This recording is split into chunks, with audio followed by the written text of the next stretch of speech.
What's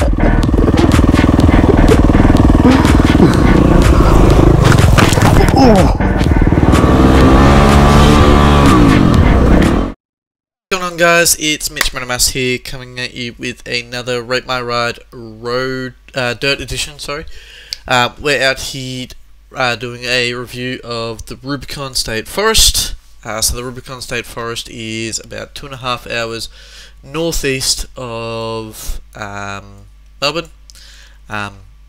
just south of Lake Eildon, so starting to get to that high country area, you know, that place I love to go. Yeah, so that's pretty much what we're doing this episode. In terms of location, so the best access to this sort of area, there's a few different ones depending on where you're happy to park. You can access it from almost the Eildon Township, just a little bit out on the Eildon-Jamison Road, which will be done for a Rate My Ride Road Edition once I get a chance to go out there and get some footage of it and refresh myself on everything. So you can actually access a lot of this area from there, just on the other end compared to where you can access the stuff up to Mount Terrible. If you are a regular enduro adventure rider and you're familiar with roadbook rallies, you may have heard of Open Roads. Open Roads 2022 was out here in March this year, or yep, it'll still be this year by the time this video comes out. So just that sort of familiar area. So if you want to see some other footage of that area, look for some footage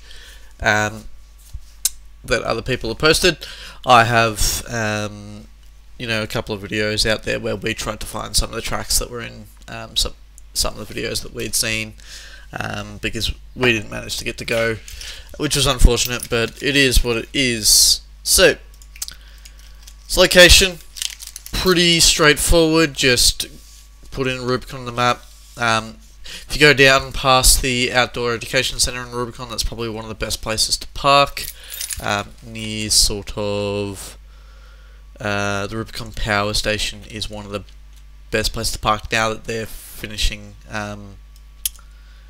the bridge that was there, because we had to detour around it to cross the Rubicon River at Herb's Track and Rubicon Road.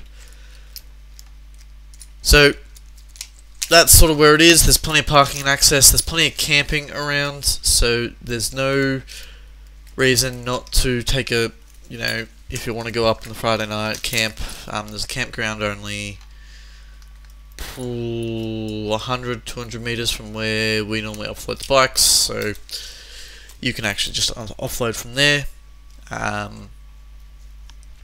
Yeah, that's sort of, you know, really good access, not very hard to find. Yeah, so get yourself out there. The difficulty level, this is one of those ones where you can take anyone. You can take your hardcore enduro knuckleheads that are, you know, super into everything, you know, really hard, and they will be, you know, you will find things that are really challenging, really, you know, really good opportunity to sort of test out your skills and push yourself to the limit. But you've also got enough where you can go the option, oh, we want a super easy day, and sort of focus mainly to, you know, the easier stuff there.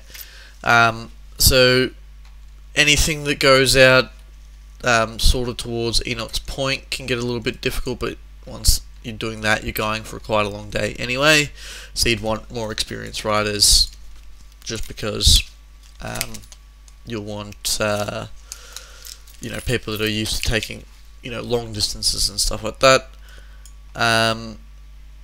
Yeah, so the difficulty level, you know, you've got plenty to pick from. Just make sure you're giving yourself enough time that if anything's too hard, you can turn back and find somewhere else to get through. We had to do that because there was a section that we were going through. If you watched the video, you would have seen me just kind of get defeated by it and just sit down and go, oh, I've had enough. Yeah, so there's plenty to attract people that are new to the sport, and sort of, you know, people that are quite skillful and stuff like that. There's not a lot of super hard enduro from what I've seen, so there's no ridiculous, you know, you have to bounce between rocks, sort of stuff like that. But yeah, so that's sort of how it goes with the difficulty level. Yeah. So the track style on surface, you know, it's a lot of rocky gravel roads, large rocks, few straight up mud tracks. Although a couple of nice little river crossings. They're all the river crossings that we did anyway when we were out there were super easy. You know, we got bogged a couple of times in the mud tracks, but you know, if you go out there when it's been a bit dry, you should be okay. But I wouldn't go out there if it's been really dry. Rubicon's super notorious for bushfires, and you know, it can get quite hot out there. As much as there's a lot of tree coverage, you will feel a lot of the sort of the heat during summer. So I would ideally go once it starts to cool down, but it hasn't started to get wet, would be the ideal time of the year. And obviously the other thing where it's starting to warm up, well, starting to dry up but not starting to warm up, would be sort of the ideal times of the year. So like October or March, April, sort of there. Any little bit later and it's going to get quite wet and boggy and stuff like that. Any earlier, you could probably get away with February, but January and December probably, unless we had December like this that we've had this year, can be quite, you know, exhausting. And there's a few fresh water sources, but you'll be going through your hydro pack on a warm day very quickly.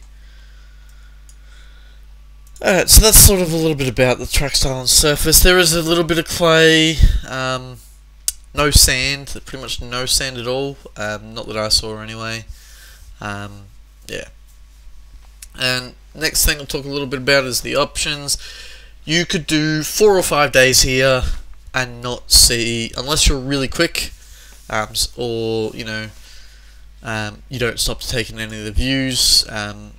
There is so much you can do. You can take a long trip out to 15 Mile Hut, you know, a shorter one to Mount Torbreck. Cons Bridge is another really short one. Bob's Rock is pretty short. If you're really game, you could probably make it all the way around to Lake Mountain.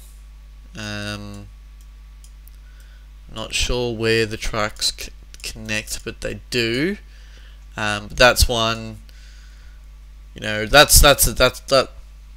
some of the tracks that I've seen that go south towards Lake Mountain can look quite difficult, so that's one that you'd be taking experienced riders with, and probably only doing it one way and getting someone to pick you up from the other end of Lake Mountain, and definitely not doing during the winter, unless you're really keen on going through some really difficult snow sections and potentially getting your car turned around at Lake Mountain, because, you know, they can be a little bit picky and choosy about trailers and stuff like that.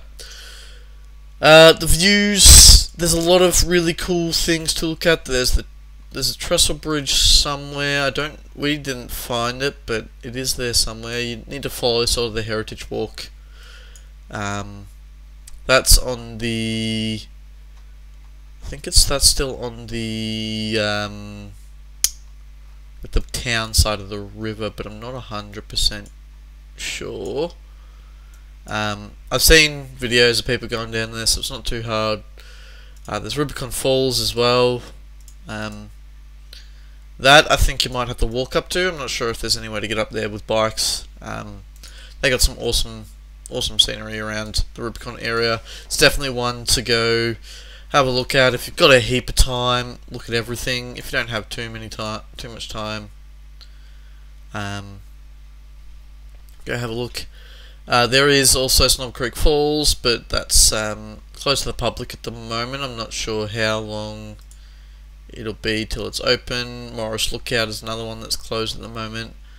There's a few good ones that you can go and have a look at. yeah, that's pretty much it for the Rubicon Rubicon area. Hope you enjoyed. Make sure to like, comment, and subscribe. I will see you next time.